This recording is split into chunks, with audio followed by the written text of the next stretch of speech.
Good morning, everyone. I am Dr. Chandra. I want to share a few things about COVID-19 vaccine. A few days ago, I got my vaccine, that is on 22nd of December. I got Pfizer vaccine. Initially, they gave me vaccine and at the same time they gave me a vaccination record card from CDC. Everybody gets this. This card has a name, date of birth, location of the vaccine given, and the type of vaccine given. It has a specific code and the date of vaccination. This is to make sure they have a data and to track you if you need the second dose when you need it. They will know exactly when you had it, where you had it, what kind you had it. So keep the card. At the same time, in the hospital where I work, they also gave me some social media material so that we can take the picture with that, and they asked us to post in the social media to encourage other people to take it. I think there are very minor side effects. After 24 hours, I had a little bit of swelling in my left deltoid where I had the vaccine, and I took a Tylenol because it was a little bit painful and there was some swelling. I thought maybe I'll just take one Tylenol and see what happens. The next day, around 36 hours, I had some chills and I felt a little bit feverish. I took another Tylenol and that's the end of it. I didn't have any more side effects. And we doctors have a Facebook group where others were expressing what they found. Majority of them, they didn't have much side effects except local pain a little bit, but very few people, like a couple here and there, told that their heart rate and blood pressure went up in the sleep in the night time. But I think I cannot just say that was from COVID-19 vaccine.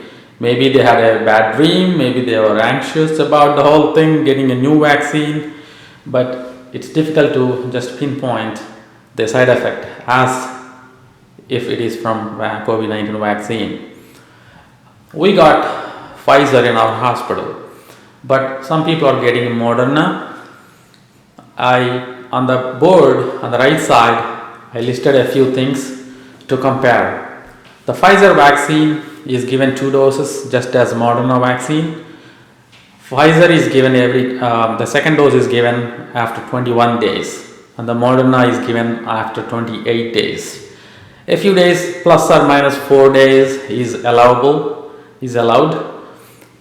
because you may not be free on that day. And the Pfizer vaccine needs to be stored at a very cold temperature. Moderna vaccine also needs to be stored at a cold temperature, but it's slightly less than the temperature needed for Pfizer. It's very cold for Pfizer. Pfizer vaccine is diluted with normal saline before giving it. Moderna doesn't need to do that. The participants were more than 30,000 in both the groups. The number of the people who participated in the vaccine trial is very good. This vaccine, some people may think it was developed very fast and they were scared, like if the vaccine companies, they did due diligence before giving it to the public. But in this, there is a lot of money involved. A lot of people came forward as participants. So everything happened very quickly. The mRNA vaccine, this is based on mRNA. These trials were going on for several years, but now the companies have good knowledge how to produce mRNA vaccines, and there is no shortcut here. It just happened. They even checked side effects for 2 months. They followed the patients for 2 months, and they know the side effects here both are having the same common side effects almost: headache, pain at the local site, swelling at the site of injection, chills, fever, and joint pains. I had headache. I forgot to mention initially, and that's why I took Tylenol after 24 hours just mainly because of the headache. I usually don't get a headache, so this is something new, so I thought maybe I should take a Tylenol. A lot of people may be afraid of taking this vaccine, but I can tell you, a lot of doctors, including ICU, intensive care unit specialists, pulmonary specialists, allergy doctors, immunologists, many of the specialty educated doctors, they encourage taking this vaccine. Of course, it was not studied in kids or children, so we cannot say anything about giving it to the children at this point. And it's also not extensively studied in pregnant women, but the CDC tells that they also should get it because pregnancy women can get worse infection if they get infected. So what does CDC recommend? CDC recommends that all adults should get this vaccine unless somebody has very severe reaction to prior vaccinations, or they have just too many allergies and they were getting anaphylactic shock. Otherwise, everybody else is recommended to get one. Even if the patients or people have had prior COVID infection, they also should get this vaccine because people are getting second time COVID infections. Not many got it, but there are people who got it second time. So you are not protected even if you had it once before. So just get the vaccine.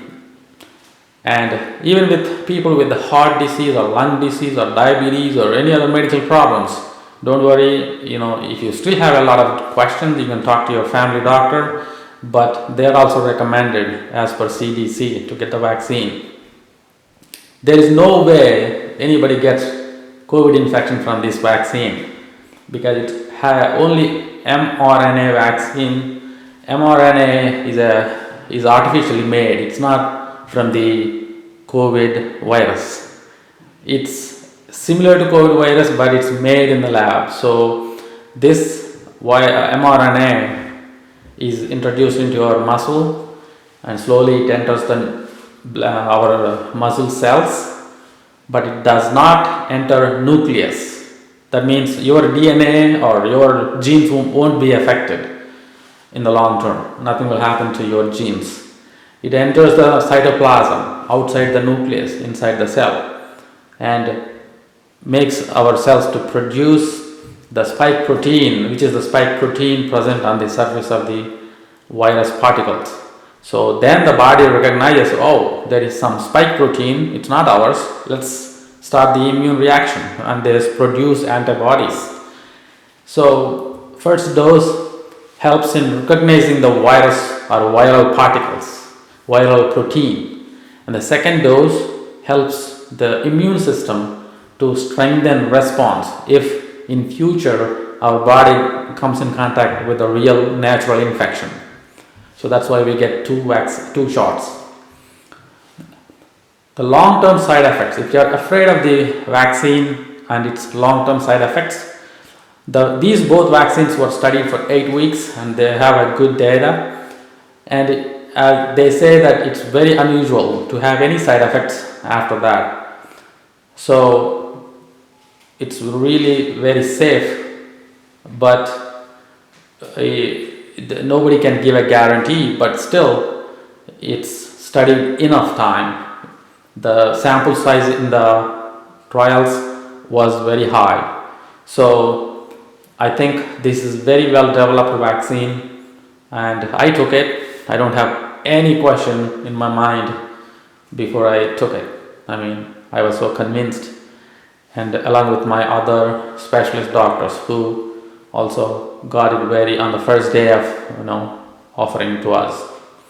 So after the vaccine is given, we should enroll in our CDC website called VSafe, Vaccine Safe. So if we have any untoward effects from the vaccine, you can go there and give a feedback to the CDC. So they probably call you and ask you more questions if they need to.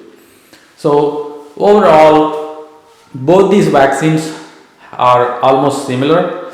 The efficiency is almost similar, but nobody can say that one is better than the other. Even the doctors have the same question, and we had multiple discussions, and at this point, take it whichever one is offered to you first.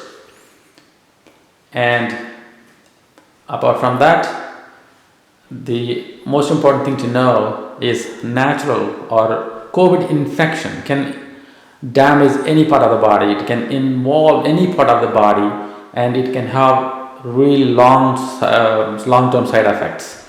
So this is much better, and a lot of people need to take it so that we can get the pandemic under control. So please cooperate and do your due diligence, learn more, and take it as and when you can get it, or as and when you are offered.